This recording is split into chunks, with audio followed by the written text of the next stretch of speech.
بسم اللہ الرحمن الرحیم۔ سبق نمبر 13 مدنی زندگی۔ جیم، سابق مخالفین یعنی کفار مکہ تو زور پر تھے ہی، بلکہ مدینہ منورہ میں مسلمانوں کو حاصل ہونے والی پناہ اور سکون کی وجہ سے ان کو اور چڑ پیدا ہو گئی تھی۔ چنانچہ مسلمانوں کو جڑ سے ختم کر دینے کی پوری کوشش کی، منافقین کو بھڑکایا، یہودیوں کو ورغلایا اور خود بھی جو بن پڑا کیا۔ نتیجہ چھوٹی بڑی متعدد جنگوں کی نوبت آئی، حتیٰ کہ فتح مکہ کے بعد ان کا سارا زعم و غرور جاتا رہا، اور پھر طائف و حنین کی فتح نے ان کی شکست میں آخری کیل ٹھوک دی، اور اس کے بعد پھر مشرکین سر نہ اٹھا سکے۔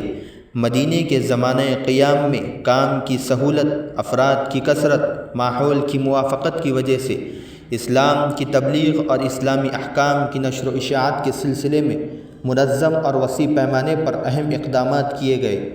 ایک زمانے تک انفرادی تبلیغ کا سلسلہ رہا تھا اور اس سے خاطر خواہ فائدہ ہوا تھا، اب اسے جماعتی صورت دے کر تبلیغ کے لیے جماعتیں بھی بھیجی جانے لگیں۔ بالخصوص فتح مکہ کے بعد جزیرۃ العرب کے مختلف علاقوں میں متعدد اکابر صحابہ کو آپ صلی اللہ علیہ وسلم نے داعی و مبلغ کی حیثیت سے بھیجا۔ مثلا حضرت علی رضی اللہ عنہ، خالد بن ولید رضی اللہ عنہ، عمرو بن عاص رضی اللہ عنہ، مغیرہ بن شعبہ رضی اللہ عنہ، معاذ بن جبل رضی اللہ عنہ وغیرہ کو۔